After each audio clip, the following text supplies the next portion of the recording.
What's up, guys? I hope you're doing well. This is Stephen Gattaletta with the Self-Fulfillment Project, and I've been waiting to make this video for a long time. It's an idea I kind of developed a while ago, a few months ago, and it's kind of my perspective on life, my life philosophy. And that is that life is like a giant Zen koan. Now, a question you may undoubtedly have is, what the hell is a koan? And maybe you may not even know what Zen is. Well, Zen is actually a sect of Buddhism, much in the same way that Methodists or Baptists are sects of Christianity, something you may be more familiar with. Zen grew out of China. Back then it was known as Chan or Chan Buddhism, and it developed into Vietnam, South Korea, I believe, or all of Korea, and in Japan. And in Japan is actually where it derived its name Zen. And the whole point of Zen Buddhism is, the reason people practice Zen Buddhism is to reveal a truth about themselves, to reveal the innate nature of who they are. That's the purpose of Zen Buddhism. And one of the ways they try to discover this innate nature or this truth is through what is known as koans. And we may know these as riddles, or sometimes they're just phrases. The closest thing we have into our culture is a riddle, something that makes us think pretty hard, something we have to sit with and really delve into and experience, right? Unlike a mathematical equation, a riddle sometimes eludes reasoning completely.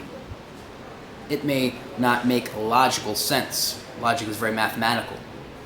We may have to think in a different way.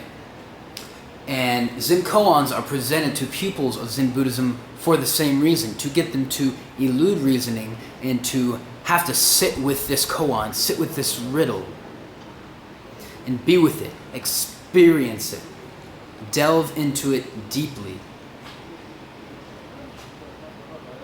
And the whole purpose of the koan, and the whole purpose of Zen Buddhism in general, is to see what truth it reveals to the individual who is sitting with that koan, who's being with it. And there's a few pitfalls that we inevitably fall into when we're trying to figure out this koan. And I'll explain later how this relates to life. So the first pitfall is that at first glance it seems absolutely nonsensical, which in logical terms it is nonsensical, right? Sometimes riddles don't make sense. These koans don't make any sense.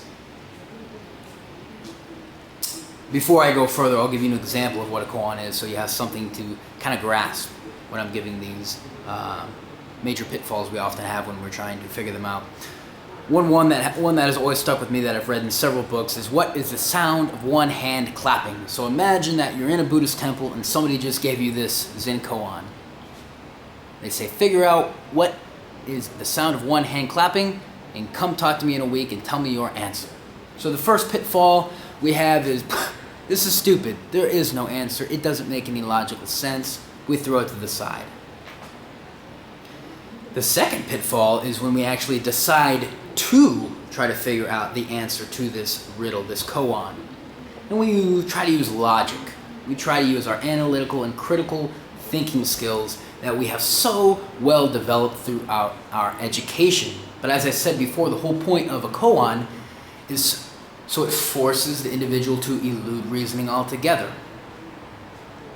So, after a long time not being able to figure out the answer to this question, this koan, we may look to other people and say, hey, buddy, what do you got so far? What's your strategy for figuring this one out? What is your answer? And even if they do have an answer for themselves, it's not going to be relevant to you because, as we said before, the whole purpose of this koan is to see what truth, what innate nature it reveals to the practitioner, to the person trying to figure it out, right? You are an indispensable, You, specifically, when you're trying to figure out your own koan, you are an indispensable part of that equation. A koan cannot be figured out without the individual. It is your answer. And much in the same way, this is how life is.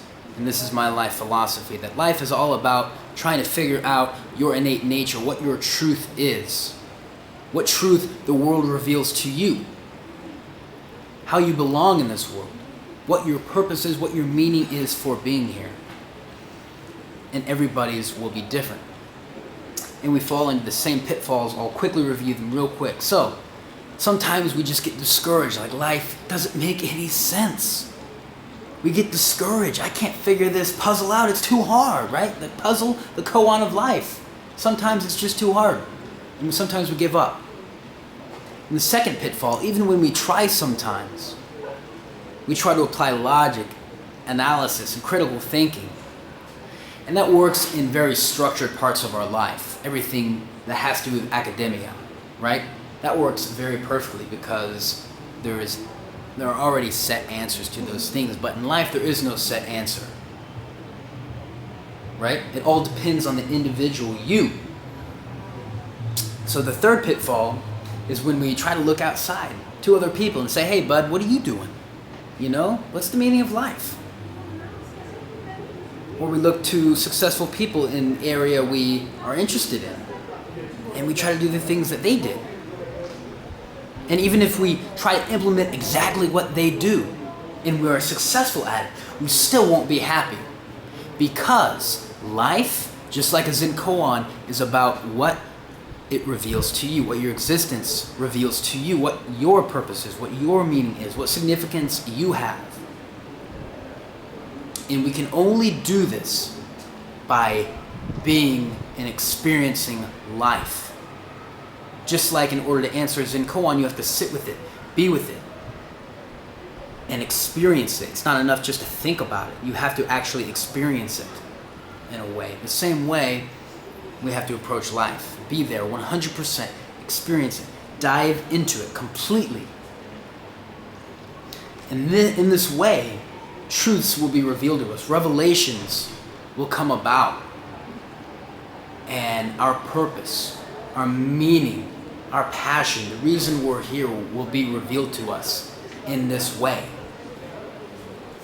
Never forget that you are the most important part of those answers. Because where did the questions come from? They came from in here, your heart. And those answers can only be found from the place that the questions came from. Your heart will be your compass on the journey of the unknown, on the path of the unknown. And that path of the unknown is your life. Because we're born into this world naked. We're not born knowing our purpose. We're not born knowing what we want to do. We're not born knowing the truths that life has to reveal to us and the truths that we will reveal to the world. That's something that we have to set out on our own and avoid those 3 pitfalls as best we can and dive headfirst into life and experience things for ourselves and see what life can reveal to us. And once we do this, once we find our truth, once we find our passion, our purpose, our meaning, who we are and how we fit into this world, we will shine like the brightest stars in the sky that we are. And nothing will be able to put out our light. That's it, guys. Take it easy.